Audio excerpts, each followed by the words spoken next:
Brother, are you all right? No, I am not all right. I just shared a bottle of Kanar with Damar. That rhymes. You're drunk. Of course I'm drunk. Intro clip, and then we end up being live to the audience like we are right now. Hey everybody, how you doing? Typical stuff and shenanigans going on the panel right before we go live because, well, that's just the type of people we are. I will say this, we almost had a moment that was worth not playing the intro video. Almost. But someone on the panel is a little too aware of that shit. Either that or I've done it too many times now and I really need to give it more time before people get relaxed again. It could also be that someone on the panel isn't drunk enough to fall for it. Yet. Yes, big yet. Well, good evening, everyone out there in the viewing land. Thank you for arriving, and even if you show up late, just route your wormhole close enough to a star, and I guess you'll time travel enough to end up being here on time. Although, be careful, you might end up going back a few decades, and in which case you're going to have a long time to wait.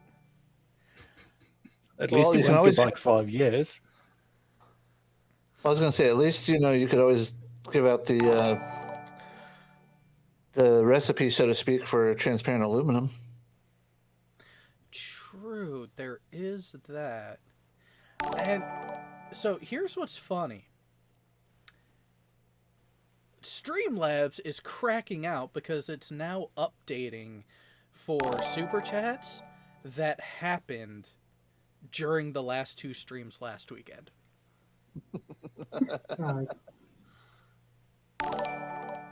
And people wonder why I don't use Streamlabs. Well, here's what's funny. The notifications worked last weekend. They shouldn't have been in the queue. But for some reason, Streamlabs is like, no, I'll do it again. Why not? We'll just show it again. Because... why not? Apparently people need to hear the chime going off. Oh god, how far back is this thing gonna be going? All the way. Just like certain movies, but we can't show those on YouTube. Yeah, thankfully there's that. Although I wonder if someone left a donation when we were off air and that's what kind of triggered it and put it into,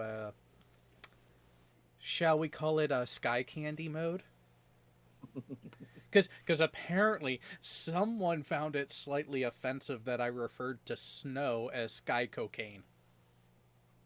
We never have that kind of bad thought. Not gonna say who, but she might be making an appearance on the next show. Oh. God damn it.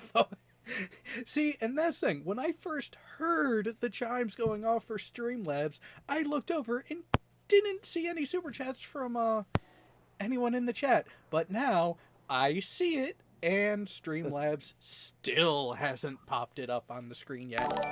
Hey, there it is. There you go, Faux Hammer. You got your dings going off. Are you having fun playing with your dinger?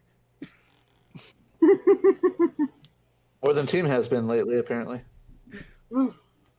To be fair, Team should have asked before he made the decision to do the shock bracelet, because I told him that while you will be encouraging people to donate, fucking Davros, you have that added bit of pain being added to it, which is just going to encourage people to do it more. Unless that's your kink, then by all means, dude, have at it. Yep. And it kind of does depend on where you put the color. True. And from Davros, Farscape did it. That is all. You should have joined the Discord server a little bit earlier today there, Davros. We were We were watching Farscape because, why not?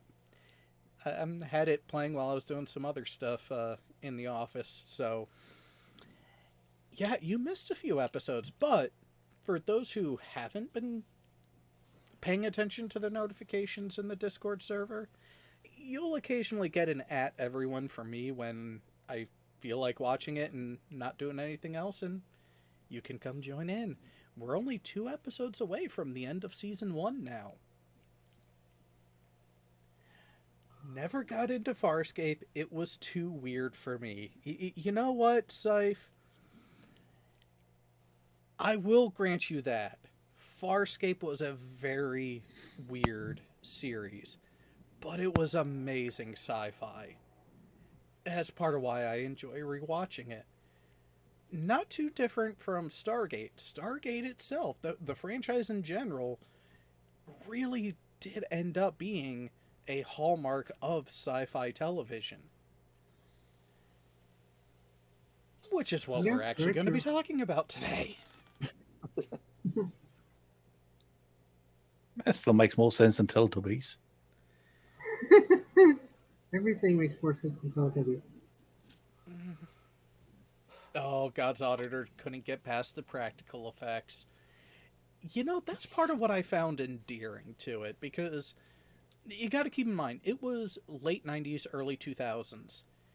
TV show CGI wasn't all that good. Not everyone had the budget, thanks to Showtime, that Stargate did when it started.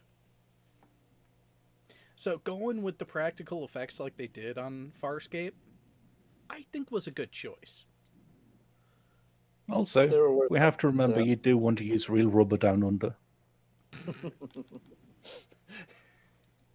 Wait, rubber, not latex? Tomato.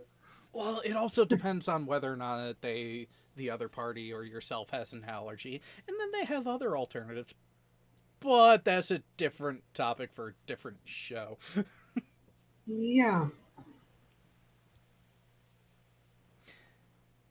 Faux Hammer has to go, unfortunately. We will enjoy ourselves, Faux Hammer. We will catch you later. Best Farscape clip is the one from Stargate SG-1. Yes. While that was good, and it was interesting the way that they did the whole cast exchange between the two series. There's better Farscape out there, though.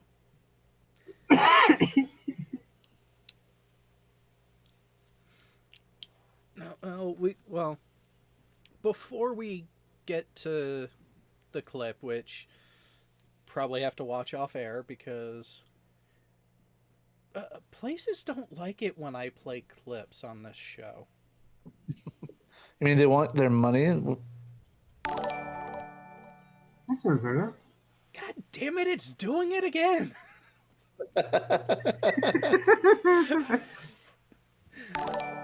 Okay, so I might have to turn off Streamlabs for a bit. Just refresh the cache in your OBS. Yeah. It's already full of cash.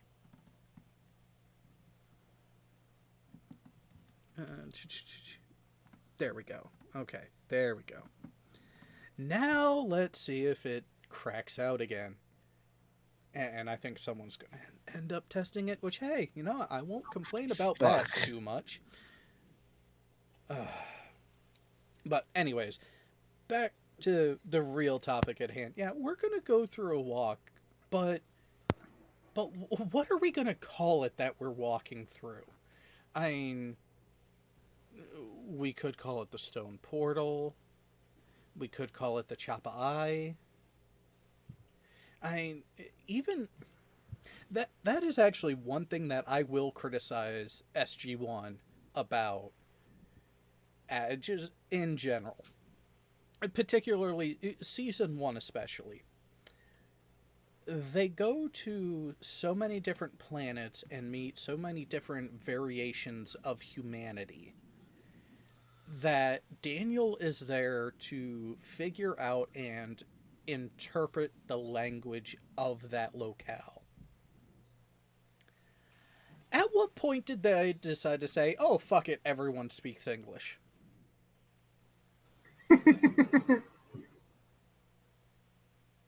I mean, you could make it so you have translations in every episode.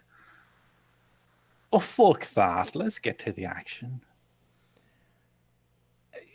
You could speed up the process a bit, but it's still something that would be inherent, especially when you go to a planet that was not actually, well, at one point it was run and administered by the Goa'uld, but then it was freed and ended up falling under the protective umbrella of the Asgard. And they're going with the Norse mythology, with the Norse pantheon of gods. I could understand there being less of a translation curve there, but none at all?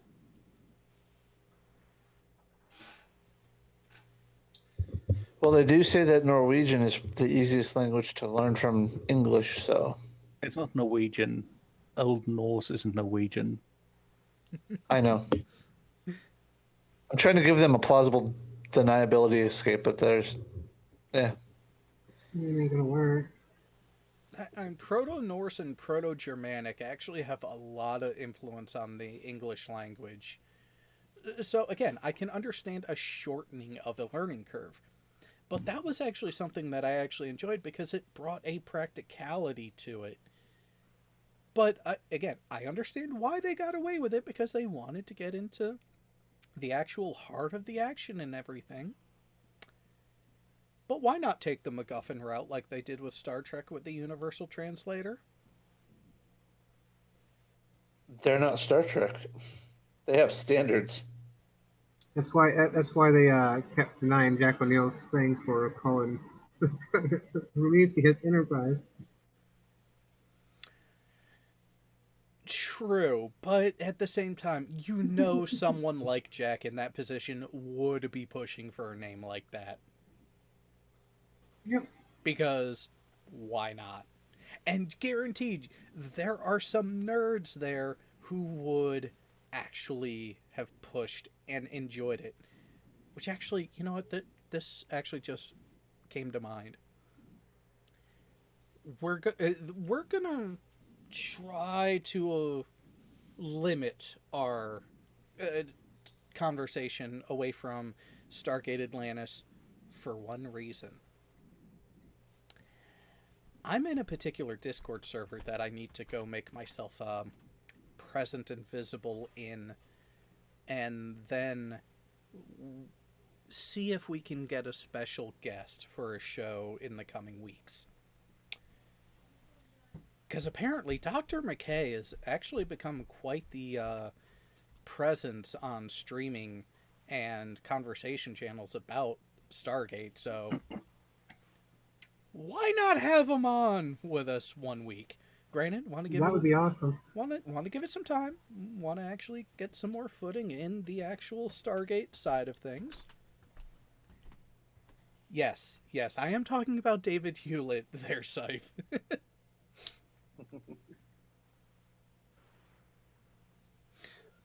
You know what? Donkey has a good point. And fuck, I said it the way that I said I wouldn't anymore, but I couldn't help myself. Sorry. It's become Pavlovian. He has a good point. They could just cover all that translation stuff, like, in the first commercial break. Like, it happened in that span of time. And it would work. It would actually make sense, and then you could still have the interlace things where they say a word that it doesn't exactly compute. Kind of like colloquial languages, how everyone has their slang or words specific to where they are. Like, oh god, do we really want to go into the Scandinavian languages and how wonderful some of their word choices are? I may not know. Case in point.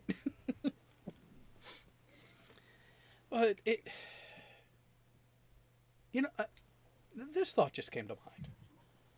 Is it just me, or do we end up being somewhat overly critical of the shows that we actually enjoy? I wouldn't really say so, considering Picard and the criticisms against that. Oh no, I enjoy Star Trek, and that's saying I'm looking at IP in general, as opposed to individual segments of the franchise. Like the more we actually care about and enjoy a franchise, the more we will nitpick the shit out of something from it. Well, you could say this. You could say the same, and not to divert it away from any particular franchise, but you could say the same about classic Star Wars fans hating the trilogy, the sequel trilogies, because of how far it deviated from what was known as the expanded universe, now Legends, and now they're trying to bring it all back. And yeah, it's like a slap in the face to those fans, whereas just some minor nitpicks in comparison in like Picard. You know what I mean? Sure. I think part of that also comes down to some of these newer additions to the properties are objectively bad. I would not argue that.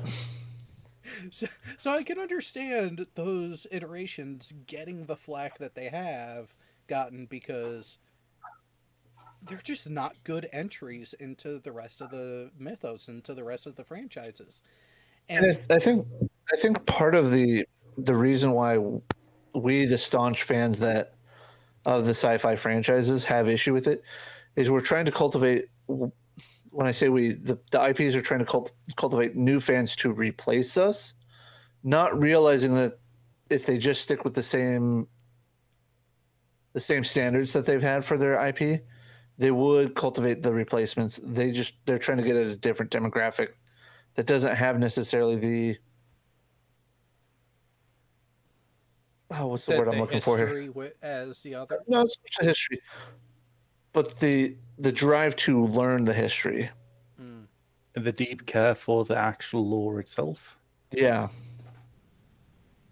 Like don't get me wrong, I am not the most well-versed Star Wars fan when it comes to the expanded universe. But there's a lot in that realm that Disney got rid of, and it's no longer not even beta canon at this point, that brought the universe of Star Wars as a whole to the people. You know, it was much more than just the movies or any TV show that they came up with, you know. Well, and that is something that Furball brought up a couple months ago now, when we were comparing and talking about the two and the state of both franchises. Star Trek has so much material on the screen, both film and TV, that you don't really have the need to go to many other sources to get your fix. Well, you're done watching TNG and you want more? Well, do you start in on Deep Space Nine? Do you watch Voyager? Do you watch Enterprise? Do you go back to TOS? Do you start throwing in the movies? You have all those options that, up until recently, Star Wars didn't have. It was the main sequel, then you had the prequel sequel, and for a long time, outside of those, it was the books and comics. It was that expanded universe was your fix to get more from the franchise. Yeah. So for them to have that and embrace it and then turn away from it the way they did, I can understand part of the reasoning behind it. But where I find fault is the management's behavior and mentality of, no, none of that matters. None of that is even going to come onto the scope of everything. Nope. Don't even consider it part of canon anymore. But then we're going to rape and pillage it to suit our needs. They would have had a better sequel trilogy had they not tried to bastardize what was already well written material. Totally agree. And I think that could be said. I think you could say the same for Atlantis when it comes to Stargate. It's not that it's the same bastardization that the sequel trilogies are, but you get that kind of starts the process It was of different. I would give it that. Atlantis was different. The setting was different. It was a branch off, but it was. I never heard or saw Atlantis get the flack that the sequel trilogy has. you're gonna find it hard for anybody to ready show to get that same flack that the sequel trilogy got. And I think it is because Disney literally obliterated the fandom's core narratives and is now trying to bring it all back in ways that they deem appropriate. Like instead of Korriban, it's Moraban. Yeah, the subtle changes like that. So, Dartla says, well, you have to understand, the management don't care about the story. They're just looking for the money. Here's the thing with entertainment. If you want the money, you need to have an enjoyable story. Otherwise, people aren't going to want to watch it. Exactly. Exactly. But something though that it seems to be way too common now when it comes to all these franchises and IPs. They're trying to search for or trying to get the wider audience. They're trying to find those people with all that money, all those new hip people who will buy all of their franchising stuff, who will buy the toys, they'll go and get the meals with these themes, etc., etc. But they don't quite realize that even if they might get a lot of money on, say, the release of a movie, like the first sequel movie, they won't be getting money in the long run, because those people who get sucked in by that won't stay. They don't really care about the franchise. They don't really care about what's happening there. They just want that instant gratification of that one movie. Mm-hmm. Yeah, and who was I think it was Heel versus Babyface the other day was actually talking about the state of that franchise in particular and how the first installment of the sequel trilogy grossed over $2 billion. Mm-hmm. And then each installment after that barely even reached half that. Yeah, that's not very surprising. People went there once, got tired of it since, well, the old people, or rather the people who used to like it, don't really care that much for it anymore. And the new people have already seen it now, and there's nothing really there. There's nothing more fun to look at right now. Well, you also have a lot of the coverage of how the production's going leading up to it, too, that ends up souring it, because the Force Awakens got a very credible comparison to A New Hope, to where it was very close to essentially a soft reboot. And I wouldn't say it was scene for scene the same, but it was pretty damn close. And that's the idea was there. Yeah, but it was still an enjoyable experience. It was still an enjoyable watch. It still was there, and it wasn't until later, you started really looking at it a second or third time that it started to sink in that this is just pretty much episode 4 all over again. Yep. And then you start to get the ripples and hearing about the problems with the production leading up to The Last Jedi. And that turned people off from it. Then you have the actual release of it and the product that was given out. That soured people even more. And then when it came to the production of The Rise of Skywalker, you have more leaks and talks of issues in the background and everything, and other sorts of friction between not just actor and management, but within management itself. And you have, and even an acknowledgement after the fact that they didn't have a completed script, even when they were doing reshoots a couple months before release. Yeah. That really is going to hurt you, especially when you're shooting for a major holiday release and you're about a month away from that release and you don't even have a completed trailer yet. It just goes to show a lot of mismanagement there. But again, not the franchise we're supposed to be talking about. Yeah.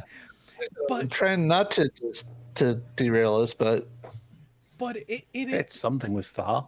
it does serve as a good comparison, though, because here you have an older, more established franchise that had all these issues.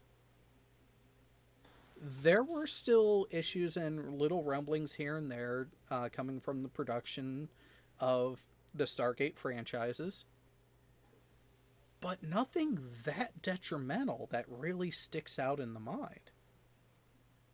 You have a show that ran, SG-1 ran for how many seasons? 10. A lot. 10. And even with that long run, they actually managed to do what seemingly only soap operas have been able to do successfully, and that's replenish and replace parts of the main cast while keeping the story going. I mean, you have General Hammond leaving and being replaced. You have O'Neill ends up getting promoted and taken off of SG-1. You end up bringing in, well, granted, because Farscape ended and they liked the work that a couple of the actors were doing, so they brought him over to SG-1 between Claudia Black and Ben Browder. And then you have the progression of Samantha Carter, Amanda Tapping's character, where ended up becoming more of a secondary character instead of a primary. I mean, the only one that had consistent staying power, other than when he was ascended, was Daniel Jackson. Which, yes, I understand people. There are some people who have the loyalty to James Spader as Daniel Jackson, but Michael Shanks did as good of a job as was possible taking over that role from someone who did not want to go to TV. Mm-hmm. Yeah. And I think that's where a lot of people get hung up on this situation, is that when you're trying to ask big screen actors, even if it's just for a brief time that they're a big screen actor, to go back to television or stage, you have a hard time convincing them because they become a household name, so to speak. Mm-hmm. Well, that, and you have part of why the casting was different with the SG-1 series is also something that actually was confirmed on the channel Dial the Gate, who has been doing interviews with production and cast members of all the Stargate series over the past few months. The Stargate SG-1 series was actually not taken into account as being a direct follow-on from the movie. It's part of why they didn't go to Kurt Russell for him to maintain the role of Jack O'Neill. It's part of why James Spader wasn't addressed. the actual producer who started the series was not the producer who came up with the original idea that became the movie. And there is actually still a sore spot from the original producer who did the movie with how the studio took over and managed and restarted the everything with the series. Now, granted, over time, still not happy with him for it, but he's not as outrageously critical as he was initially, which is understandable.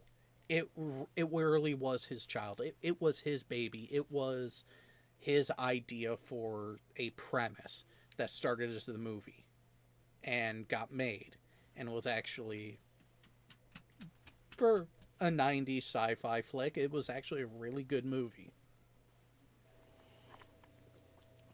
I have to admit, some of those visual effects were actually pretty good. Well, again, movie budget versus TV budget. Yep.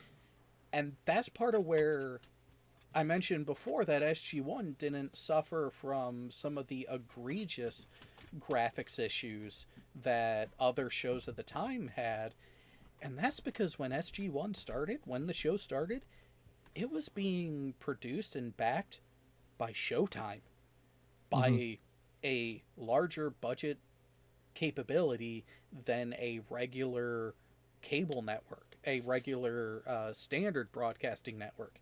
No, it was an actual movie network that was behind them at the outset.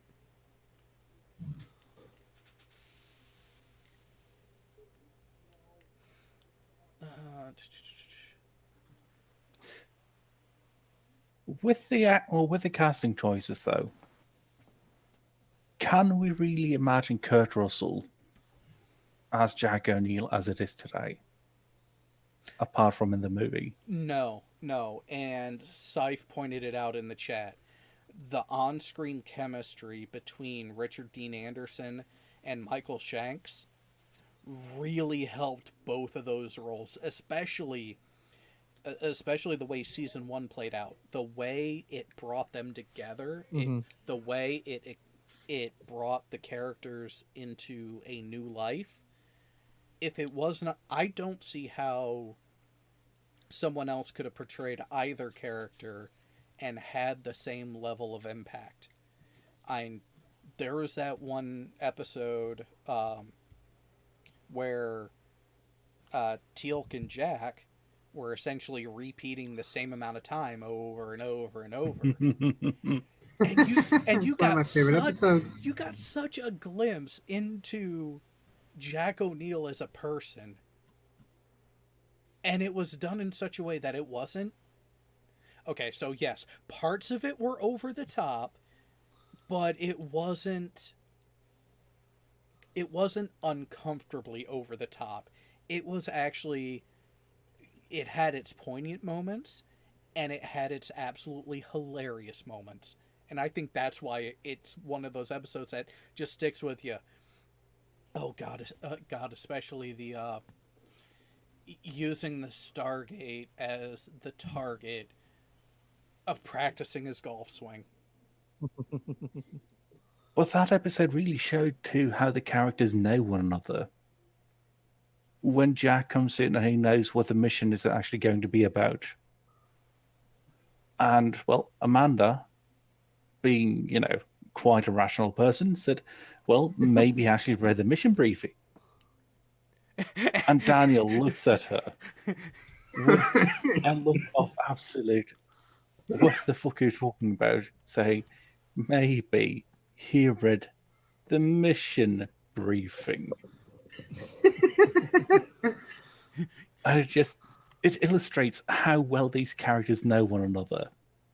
When something that in Star Trek would have been kind of a weird moment, but not something that they would actually take seriously, from just such a simple little line, got taken completely seriously in Stargate, or rather Stargate SG-1 to specify it. Yeah, and that's the thing is, you get that growth with between the characters, you get that relationship growth, which just goes to show how well, from a writing standpoint, the series was handled. Yeah, every show is going to have its flops on writing. Every show that runs long enough is going to have its moment where it lays an egg. But even with those eggs and those missteps sprinkled in, looking at it in the aggregate, it was a really good run, and how they even covered and handled the issue with the Russians and their Stargate and the conflicts that arose from that. Or, hey, we're going to all these different places. We have all these other teams now. How are they going to handle the recruiting process and the replenishment process of the teams who actually go off-world? They actually touched on things to that level. As a matter of fact, this past week we were watching that episode where they had the group of 4 potentials, and they were trying to test them to see how they would do.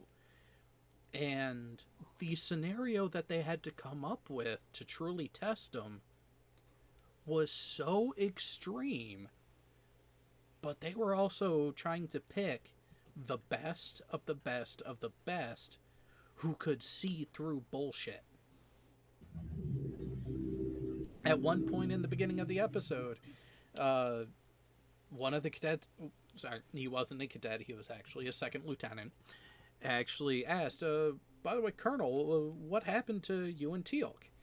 And Jack gave an answer that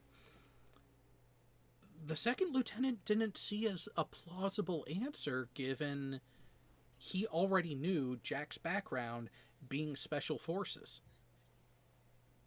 And it was during meetings a couple scenes later where Carter actually pointed out to him as like, the kid had a point.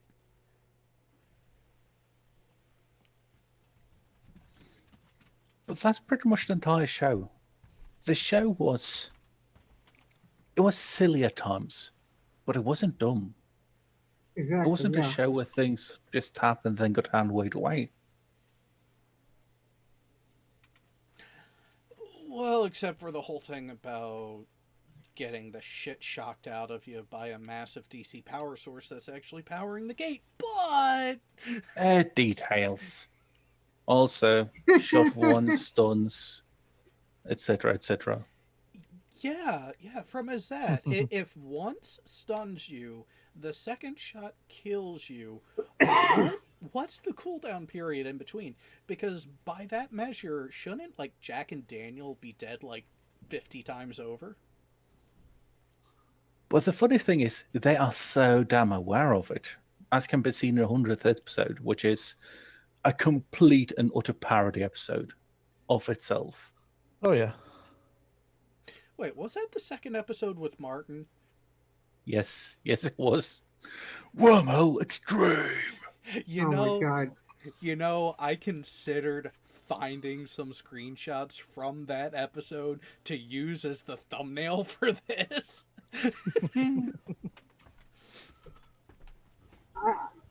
I didn't enjoy those shows, those episodes as much. The first one, sure.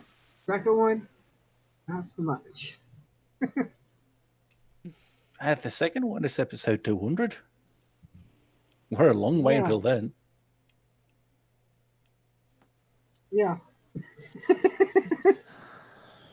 But I just like how, even though, as I mentioned, you do have these silly things, they're still aware of it. They're not treating it like something which you can just hand away when it comes to those things in particular.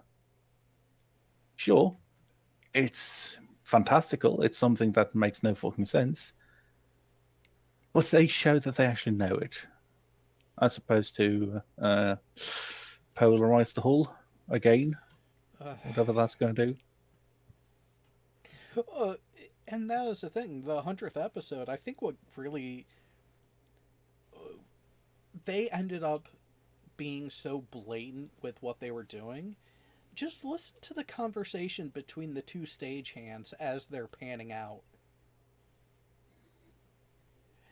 They're talking about how ridiculous things were and how oh, we'll just do this. Oh yeah, We'll fix it in just do this. post. Yeah, we'll fix it in post. We'll just end up doing this. And they even start talking about how and start fading now and cut to black in this. And it really showed that they could be aware of the situation they were in producing the show, have those jokes in there, and not take themselves too seriously.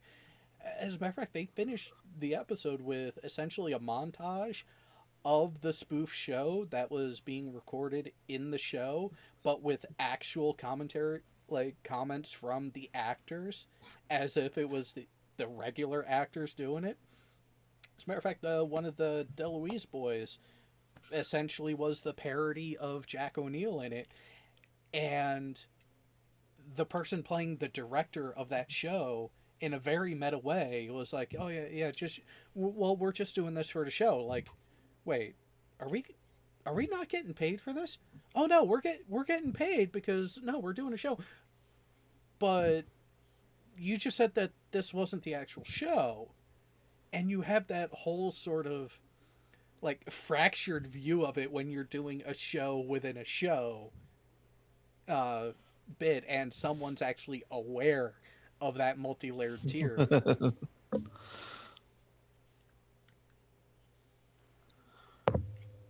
Oh God. It's just wonderful, though. It's just something where you don't really get that in many shows. You don't get the self-awareness overall. No, you don't. You don't get that breath of fresh air of not taking themselves so seriously. And that is the thing, is you have shows that they wouldn't be able to get away with it. Let's be honest.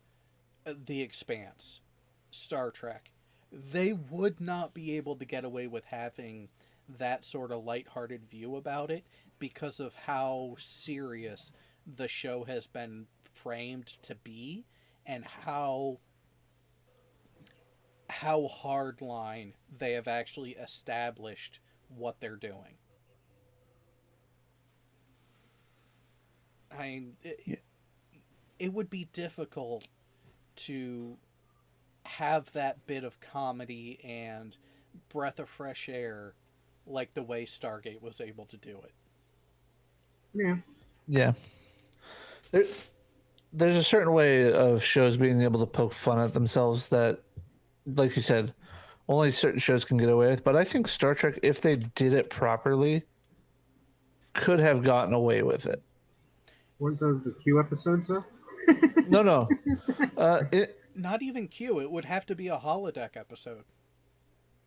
Yeah, it could have been a holodeck episode. It could, they kind of tried to do it in Voyager with the author episode for the Doctor. Yeah.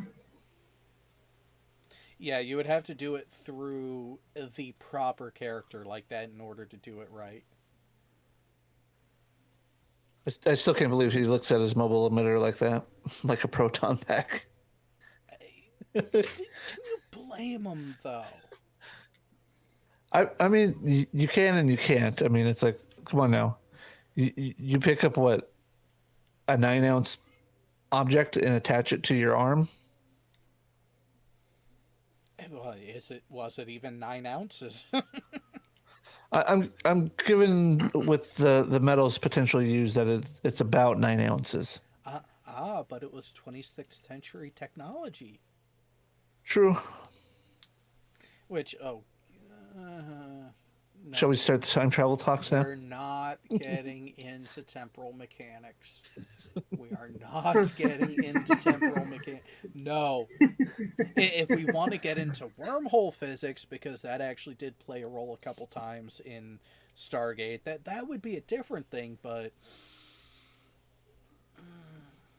Here's the question though with that, or related to that.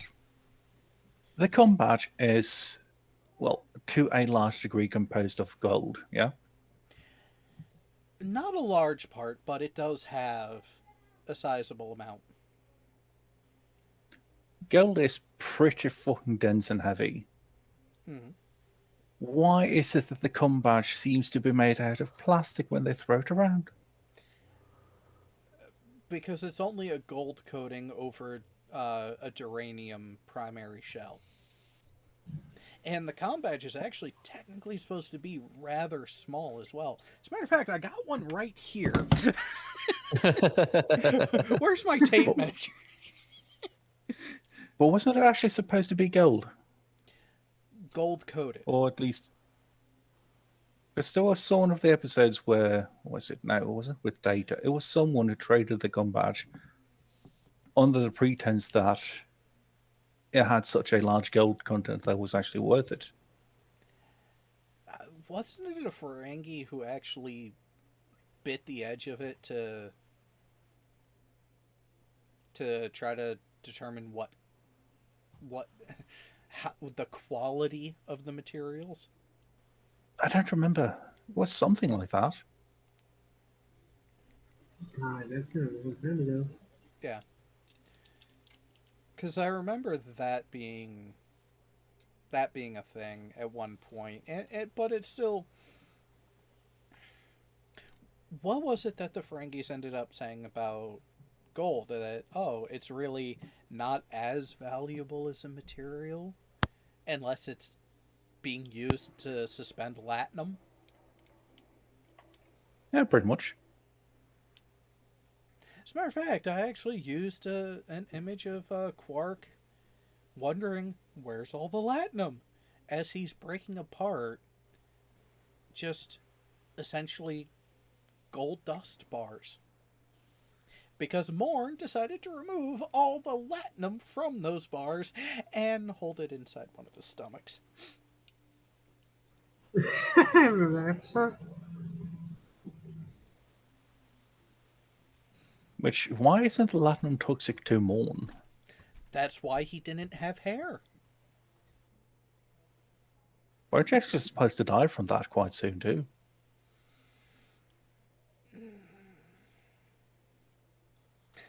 Future medicine MacGuffin. The future medicine, which is why they can work fucking jobs that are an ergonomic nightmare. Because we'll just fix that in medbay later. That's S2000 caught it. The episode you were thinking of, Time Zero, when Data jumped into the poker game. That's the one, yes.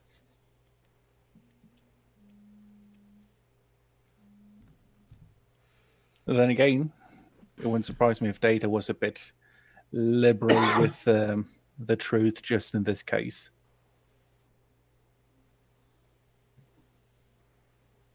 Golden, not necessarily gold.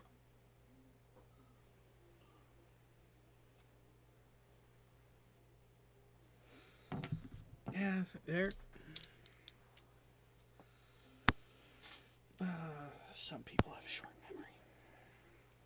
memory. But getting back to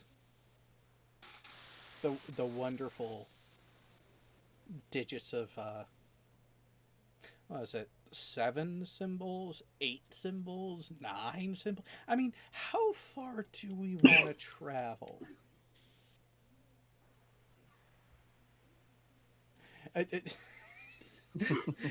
Donkey just had the same thought that I did, because that is something that I think Stargate was actually able to handle better. You didn't have a lot of the bartering / currency issues for what it was, and I think part of that is because they kept a lot of it so contemporary that they recognized currency wasn't going to matter. It was going to be a straight up barter system. You have this that we want. What is it that we can give you of what you would perceive as equal value? As a matter of fact, there was the episode with the spirits and the Pacific Northwest tribe that they came across, Yep. where you're not being respectful of the land, which that was a really odd but well done episode as well. Well, even coming down to the whole trade aspect is when they first made content with the Tok'ra. Tok'ra were like, well, what the fuck can you guys give us? We only need one thing from you, and you're not going to provide it. So, what benefit would this alliance be? Yeah, is that give or take, like, yeah, the Tok'ra see what they would be bringing to the table, but they did not see value in what the SGC could offer other than one thing, and it was something that they were not comfortable offering up, and that was bodies. Bodies to be hosts, to have more Tok'ra available.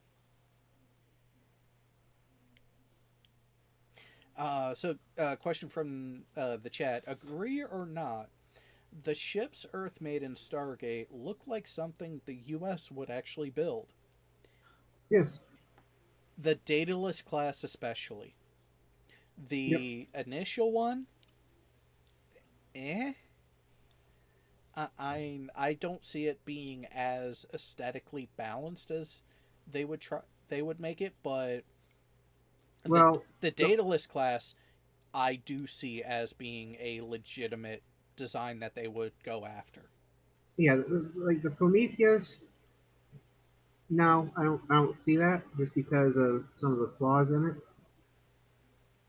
The Daedalus, the proper Daedalus class that we got in the later seasons, definitely. But coming back to a point someone made in one of the on a Star Wars video about how stupid the Empire's the ship designs were. You're in space. Why the fuck are you going to put a command deck where it can be destroyed so easily? Well, that's the same criticism that you get from the for Starfleet in Federation and Star Trek, and part of it comes down to the whole wanting to have the nice view out the window. They're keeping Agreed. they are keeping a very planetary-esque view of it when sorry, things like that don't matter in space, because even when things are close in space, they're so far apart that visual uh, acquiring a target, you're way too late if that's what you're relying on. And that's why I think where the Expanse excels.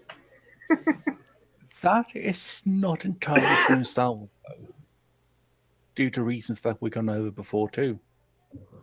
With, well, sensors or sensors, countermeasures, etc., where you're actually having a system where you do have to literally see them with your naked eye or with amplified vision in order to actually spot them at times. Well, and there's another aspect too that has actually been come up in other interviews and talks with people in the production side of Star Wars as well, even going back to Lucas himself. And this is why I put Star Wars very deep onto the fantasy side of it, because they're essentially treating space not as a void, but as just a lower atmosphere than the planets. So you have those more aerodynamic properties and performance of their craft as if they were flying in atmosphere versus strict vacuum. Right. And that's one thing as a Star Wars fan I always hated, was that it is not possible, the movements that they have without some massive computer, probably the size of the Enterprise computers, fit into those small ships. to make the calculations that if you're going to have it mean the same thing as if you're flying in an atmosphere. Yeah. Because you got to have all those thrusters move at the same time for the right duration and then counteracted. Sink in such a way, and then you have to have your stop to hold you in the position that you want it to.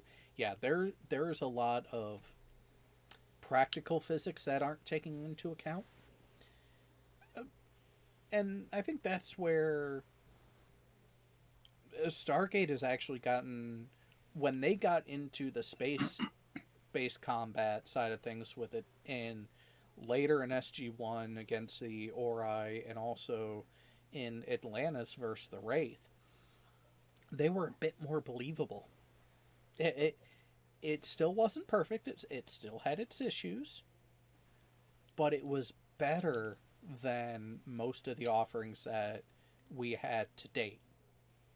Well, to be fair, the two most realistic space combat that sci-fi has produced is Babylon 5 and The Expanse.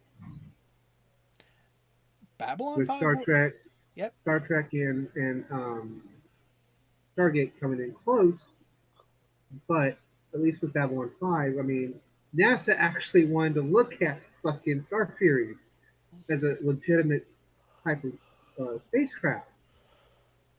Yeah, Babylon 5 and nowadays The Expanse have actually taken those things into account and have tried to be as close to what's seen as hard sci-fi as possible, in that it is as rooted in reality as possible for the basic functions of how the universe works.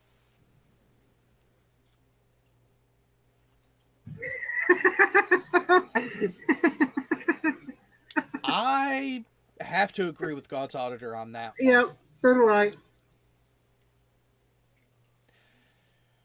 Oh, that would be a four-way battle. I would not want to see how it played out, because To be fair, I'm partial to the replicators. I think it would be a toss-up between the replicators and the Borg, because both of them have that adaptability, and that that there really is no limit to what they would do to win. So it just, I think replicators would win, actually. I think so too, because they're not limited by the biological component. Yeah, and that's the problem with like Flood too. The Flood are severely limited. I mean, that was the what's their called? What are they called? God damn it! The Forerunners' solution to wiping out the Flood. Get rid of their food source. Yeah. Yeah, quite Can't literally quite do that starve it with. out. Can't quite do that with replicators because they just need baseline elements and they can do the fuck they want. Oh no, the Asgard tried to do that and put them into a time dilation field, and it backfired. I don't know. With Scythe, I don't think we still know enough about the protocol yet, unless you're going into the book, which I have not read. And so, I don't know too much of the protocol to make it. Well, S2000 says the Daleks will kick all their asses. Yeah, okay. With what, a plunger and a whisk? You can do plenty of things with a whisk and a plunger. Well, Scythe has it right. All you need is a set of stairs to defeat the Daleks. I don't know. Unless you get the one that hovers. Yeah. The 9th and 10th Doctors went against ones that could fly. Although the ones that could fly were sent off to an alternate parallel universe. So, yeah, even Doctor Who went into the parallel universe stuff, and that just brings in a whole bunch of fun. Yeah. When do we start bringing in the Arrowverse for that? Specifically, the Flash. You know, you mentioned that, and I have little interest to get into that one because of how all over the place they've gotten with it. Trust me, I know.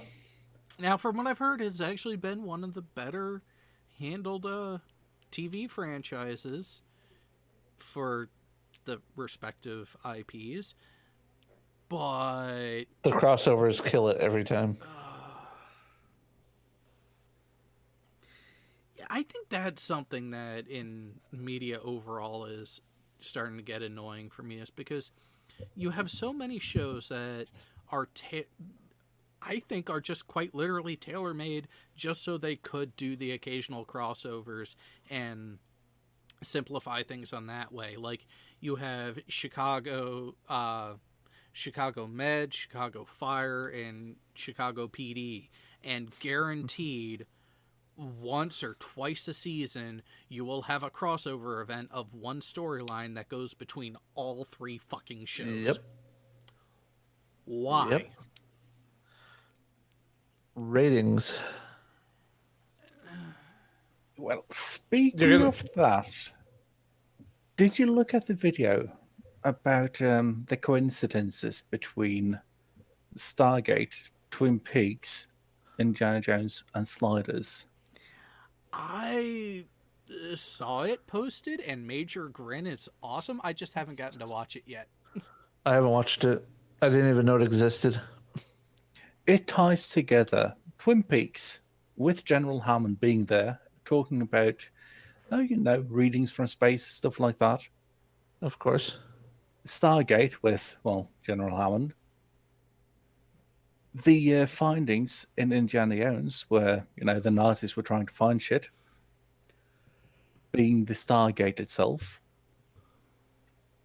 And then Sliders in the end, which I can't actually remember now how it actually fit in, but it's there.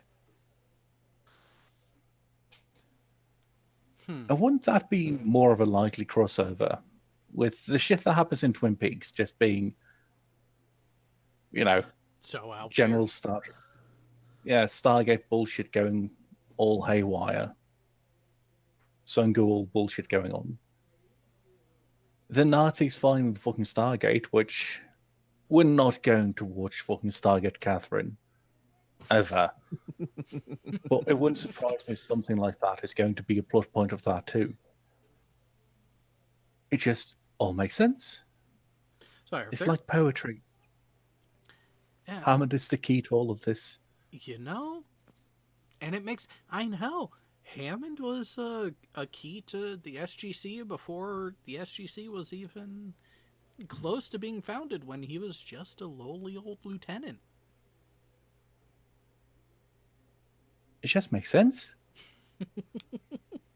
Which he actually kept track with interest of what O'Neill owed him. That is a power move right there. Yeah. Did we even know if O'Neill gave him the Bring money back again? Rex and the boobs.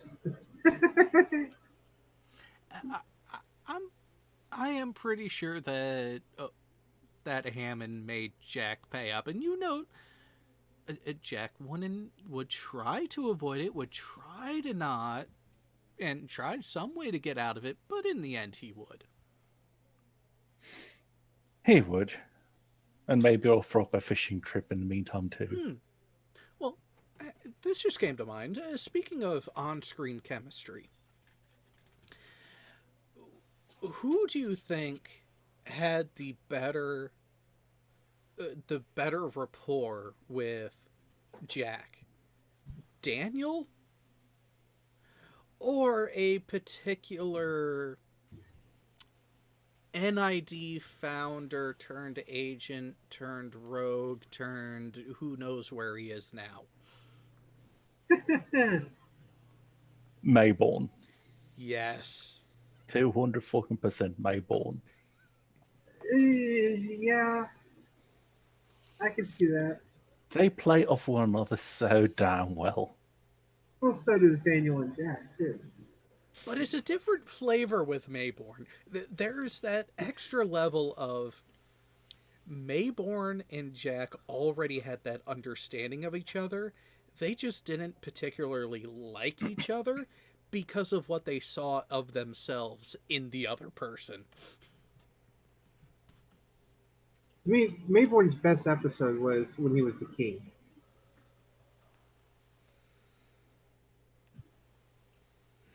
Well, it's one of the better ones. But then again, there aren't really many Mayborn episodes that aren't good. It's really hard to say that there are any real Mayborn episodes where his performance isn't actually good. Where it doesn't come across as either someone misunderstood, or a little weasel, or actually someone that you're kind of rooting for him even though you probably shouldn't. Are you trying to inject Woolsey into this? Say again? Are you trying to inject Woolsey into this? Well, even without Woolsey, you could end up going with the lesser version of Q. At least Woolsey had a conscience. Yeah, he did, but this is where I would say of all the recurring side characters that they've had, the one that I've actually been not so much disappointed, just mad about is, and it's really sad considering the actor really was the character played by John DeLance. Because you would expect him to be able to bring a character even close to the level that he brought Q to. But he didn't really get that from his appearances in Stargate. No, in Stargate he was just a jackass. Yeah, they weren't bad. It just was one-dimensional. It could also be they tried to play it down so it didn't turn into another Q. But you can put energy and nuance into a character without it going to that level. Or without necessarily drawing the comparison.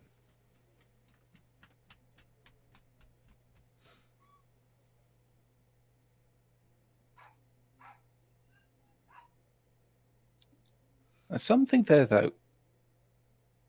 I do wonder, how would he have turned out had he not been, well, an asshole, pretty much. Not having more depth than just being evil, pretty much. Well, everyone enjoys playing a bad guy because it is such a departure from how you typically see yourself that it's a way to embrace certain aspects of the human psyche that you normally wouldn't do otherwise. So there is always that where actors are going to enjoy playing that questionable character a bit more.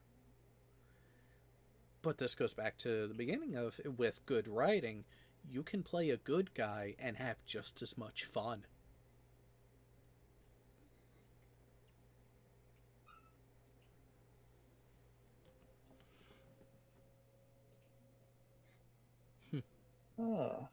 Looking at it like that, though, with, well, goodbye, bad guy, are the Tok'ra really good guys?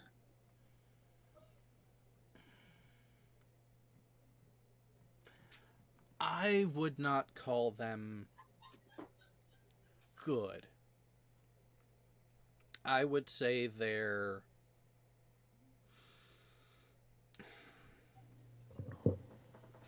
I would compare them to the Mujahideen in the 70s. Allied with the US, but not exactly good guys themselves. I would almost compare them more to the Vulcans. Not quite. The early Vulcans, Yeah, like the technologically Enterprise superior, Vulcans. but still lacking some things which they not only, well, they don't quite expect to be able to get them from the humans. The Vulcans more use the humans as a cover up rather than, you know, someone that they actually consider properly as an ally, at least to begin with. They are, well, they're taking advantage of the humans for or wholesale as much as they can. Yeah. But with that, when you look at the Tok'ra, what is it that the Tok'ra really do with this team when they see them? What is it that they do with, well, the humans overall in the show? Look down on them, Then discount them, kind of begrudgingly work with them, but not. kind of, well, I don't remember which of the characters said it, but I'm assuming it may have been Jack because it's been a minute since I've seen this particular episode. But they did say it's like, well, you guys are pretty much acting no better than the Goa'uld are. Probably either Daniel or Jack. It wasn't Daniel. I know that for a fact. I'm very hard thinking it was Jack because Jack has one of those fuck you, I'm going to tell you what I think opinions. Jack don't do tact. It's a reason why he's not a diplomat. So, yeah, they still try to make them. It's part of the higher rank that you kind of got to play the game.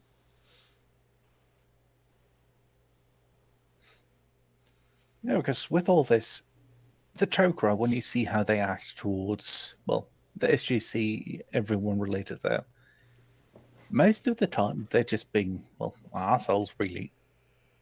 They're not really treating it as something where these are people who do deserve any kind of respect. They're treating it like, here's someone that we can use for the time being. Sure, they're nice to have around and all, but since they won't give us any hosts, well, that's not really much we can do. What good are they? I was going to say, once it got into later on down the road, yeah, the Tok'ra were kind of a little bit more forthcoming, but then they had that big blow up from the Alpha site and a couple other places, and it kind of just, fractured everything.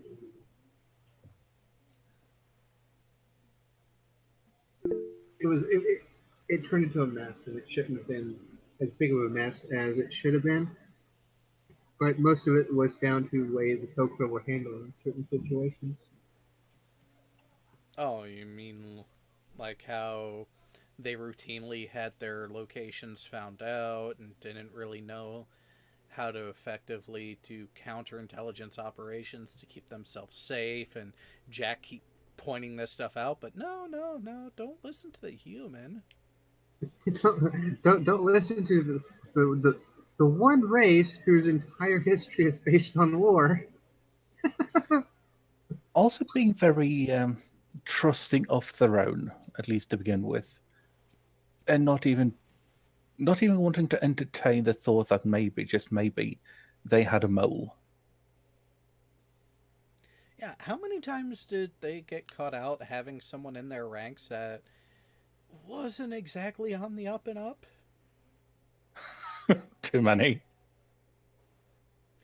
Yeah, and then it's like, oh yeah, we're aware of this type of mind manipulation that the person doesn't even know that they've been manipulated to be a double agent until a particular thing happens and they just all of a sudden want to kill said target.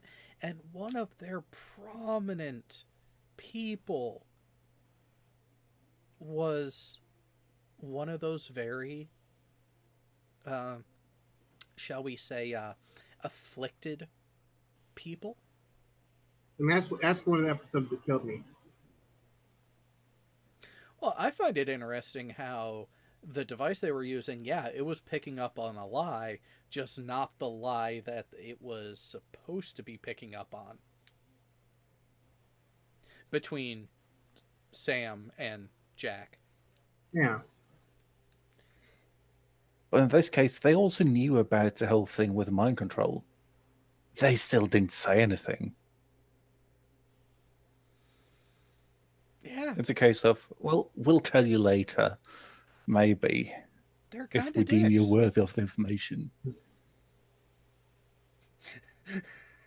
And even Samantha's father, when he became a Toker, after a while, he started seeing the bullshit that the Toker were doing too.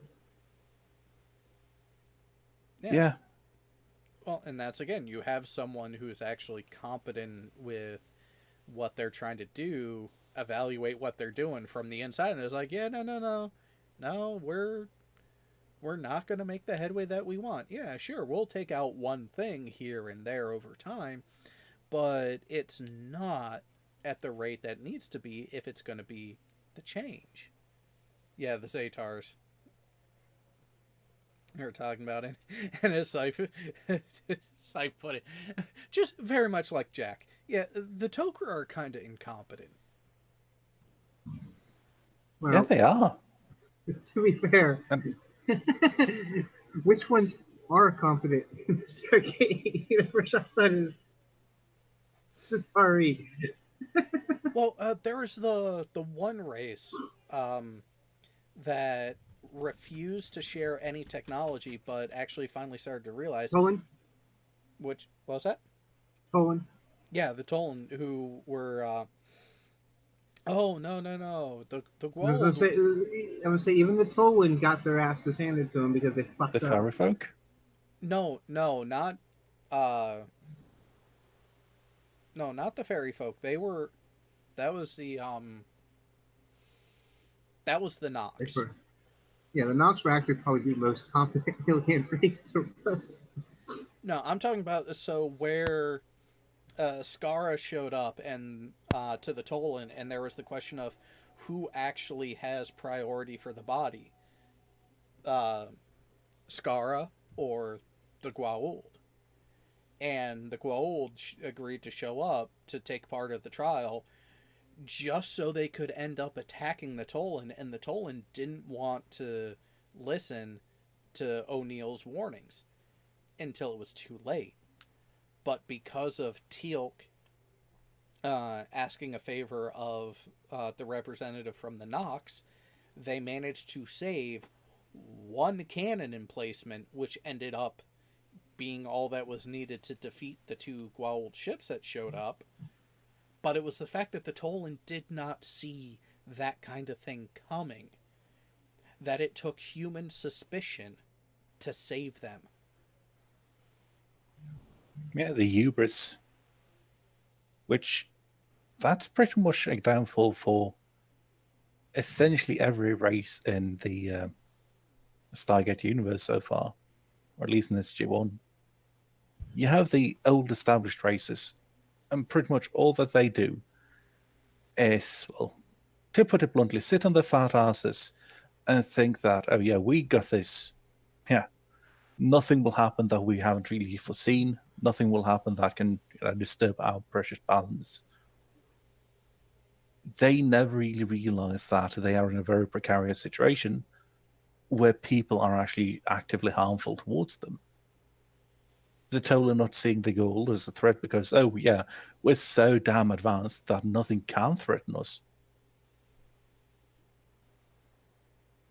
But if they know where to target and take out your weapons emplacements, oh no, they're not doing that. How would they know that? That can't happen. Nope. Yeah, and that's the thing is, the Tolan didn't want to share anything because the humans will just end up killing themselves with it like other species have. Yeah, you're kind of an arrogant son of a bitch to make that assumption initially. Not necessarily wrong per se, but to be fair, how long did it take the Asgard to give us their shit? And I'm not talking about hyperdrive and shields. I'm talking about their weapon systems. oh, it was the presence of the Ori, and also the Asgard realizing that they were a dying race and their extinction was very close to being there. instead of the handful that stayed around so they could help the humans with burning down pilot ships. Yeah, that's another thing. You get a lot of different looks at things because of the different factions in the series, and I think that's part of what helped the the show last for 10 seasons and get 2 spin-offs. And sorry, I want to know where Destiny ended up. If we're going to get more Stargate, I want season 3 of Stargate Universe. Well, hell, I would just like to see a montage of what happened with SG-1 and even Atlantis, because Atlantis left on a fucking cliffhanger. But after 10 years, it didn't really end on a cliffhanger. It was just a whole, we're not telling the stories of these missions anymore. Okay, then what the fuck happened to Atlantis? Did it go back to Pegasus or did it stay in the Milky Way? Atlantis, you have a question because it has that question of what the fuck. And Stargate Universe, you have everyone except the Wunda kid going into stasis. What happened with Destiny? Did it just end up petering out and everyone's just in stasis, slowly dying as the system craps out? Or did he manage to fix some of the systems and actually be able to get things going on? Because I mean, there was quite the distance that they were about to travel between galaxies.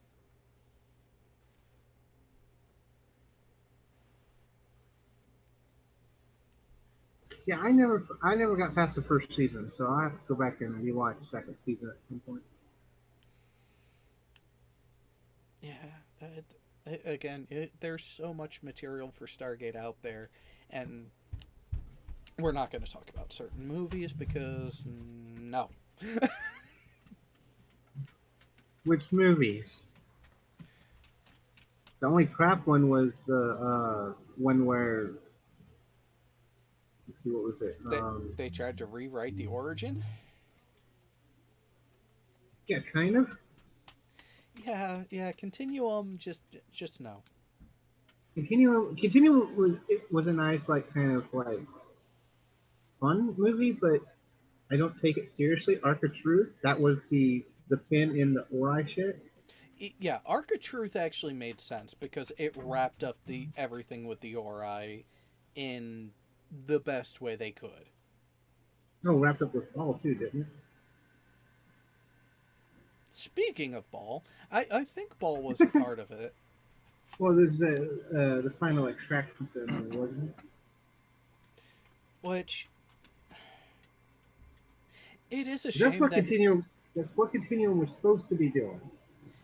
it is a But shame that if we get more Star Trek, more Stargate, we're not going to get more Ball. Because the actor actually did. Was it just this past week he passed away? Yep. What was it, 49? 49 or 59?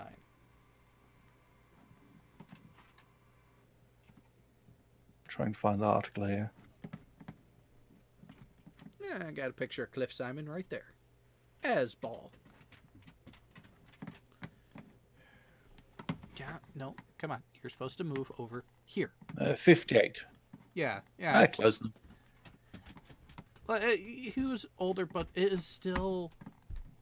That's not terribly old. he looked damn good too. Yeah, it is... Well, to be fair, it was an accident too. So. It wasn't a of natural causes kind of old age kind of thing. Yeah, see that's what I was trying to pull up, Siphon.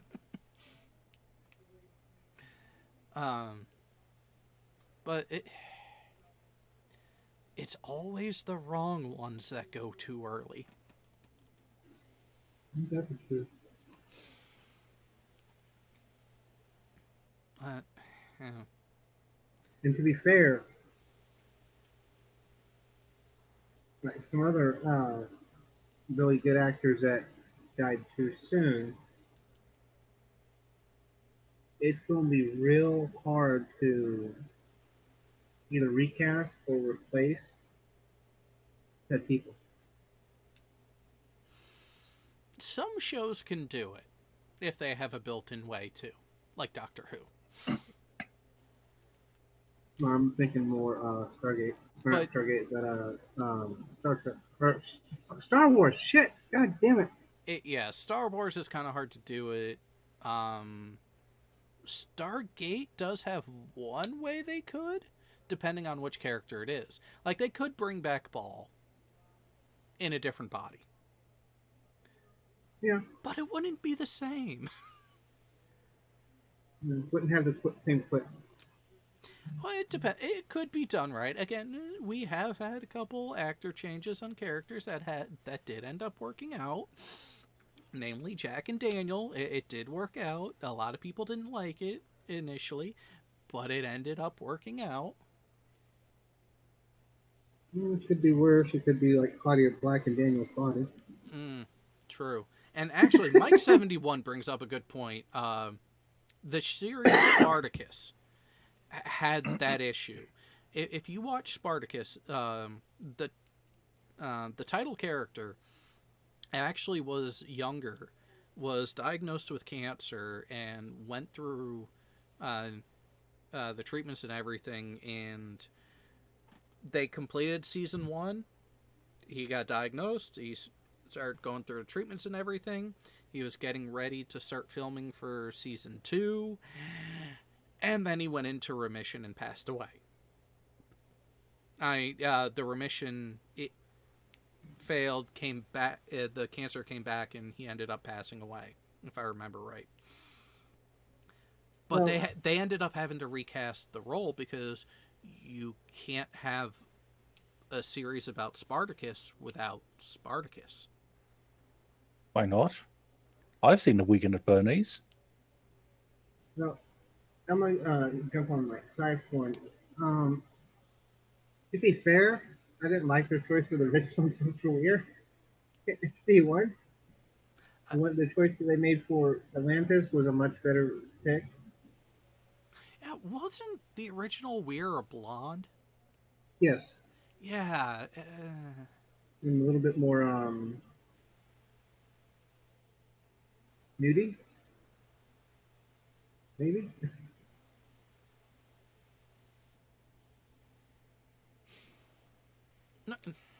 No, God damn it, Scythe.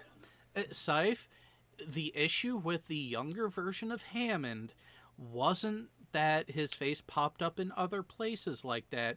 It's the fact that he was taller than the general.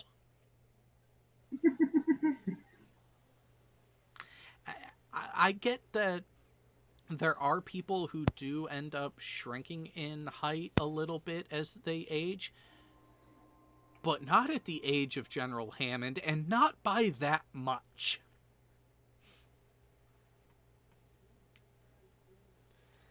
Oh, god damn you, Scythe. Can I mute him? You know, I love you, Scythe, but god damn it. that whole thing was brought up on Dial the Gate when they were interviewing the actor. So what was it like being the first person through the Stargate? Well...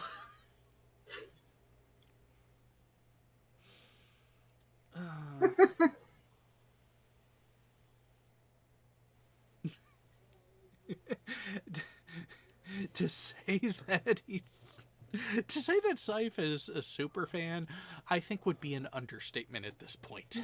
You know, I thought I was a pretty decent fan of Stargate, but fuck, no. God damn it. Is that putting you all into your place? Oh no, No he shit. just is like, oh, you want to talk about that? Well, what about this instance? What about this one? What about this one? It's like, god damn it. I'm actually trying to get the conversation to go to a point so I can actually take some time and actually sit down and have dinner and not rush fucking through it. Right? Good luck with that. As points?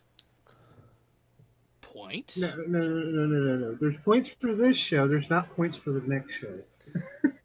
Oh, no. The next show, everything's made up and the points don't matter. Pretty much. That's quite interesting, though. Well, So that's why we usually end up playing Quiplash in the end. Oh, we're going to have some fun tonight, though. I hope to get that recording I requested, Jared. Again, I'm trying to call the show right now, so you have about a hour to pester them. Speaking of Jared, did you get any kind of positive reply to potential things going on earlier? You mean about a potential guest onto the panel? Yep. No. Ah, that sucks. Not surprised, but I mean, if people want to pester angry cops to be like, hey, why don't you reply to this tweet? Because yes, I did tweet at angry cops that, hey, we're going to be talking about the video that you released earlier today. Nothing but veterans. You're welcome onto the panel. I'd love to hear more about it because yes, there was an instance that Angry Cops was made aware of that he did a video on. Well, for those of you not aware, he did a follow-up video of it because apparently the lieutenant colonel, the battalion commander in question, called him, and they had quite the conversation. Oh, but who else called? Oh wait, no, And we'll say that then for you to watch. the lieutenant colonel's wife called him. Oh, so yeah, we're going to have fun talking about toxic command environments in the military tonight. Hold on, Jared. We all know there's no such thing as a toxic command environment in the military at all. Bullshit.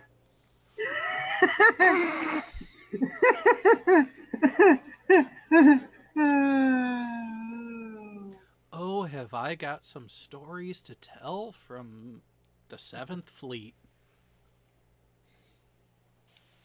Speaking of Toxic Command and Stargate in general, why is it that every single fucking time they got a new commander there at the SGC, they ended up fucking up so bad? Oh, okay. So here's a mindset that people have to remember when it comes to the military hierarchy.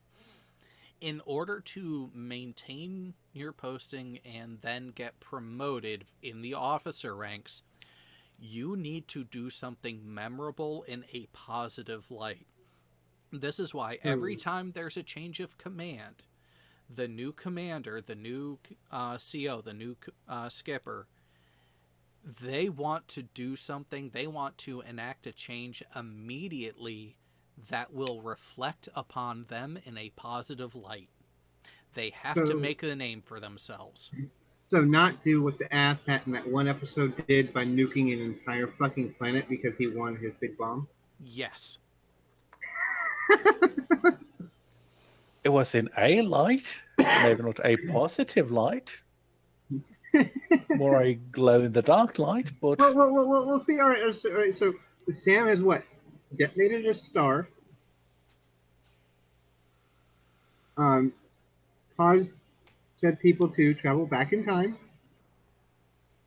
But nothing compares to glassing a planet that was not known to be habitable or not.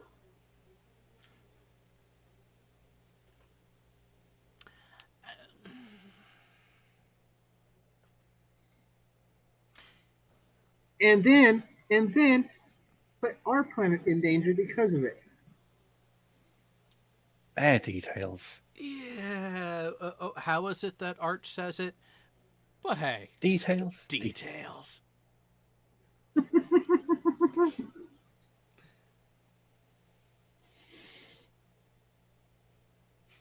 Wow. Yes, we know, Syph. We know. Or at least I do. That does not surprise me, but good on them for embracing that. Oh no, yeah. I don't remember when I saw that, but yeah, they're talking about it. It was something that's Stargate related, and they're like, yeah, there's Stargate Command. It's a fucking broom closet. Nice. But how do we know that Stargate isn't actually real? And the movie and the shows were actually put into place just to confuse people, just like You know. Wormhole Wait. Extreme. Wait a minute. So you're telling me that Hollywood got involved to act as a cover-up for a government agency that's currently active and taking place, and to truly enhance the cover-up, they then put a plot line into the series where you have an alien who becomes a TV producer that ends up making a show that is very much verbatim the secret military organization that they're covering up for. I hang on. You know, Hold on. Scythe, it wasn't just the Air Force that got that recruit. It was every branch of the Navy. It could have been plausible had it not been for, let's say, the fallibility of government work. And I got to answer mute donkey right now. Yes, the Whopper is there. It's flipping burgers. nice. But I'm thinking about it. I mean, Hollywood would never cover for the government like that or anything. Hang on, my phone's ringing.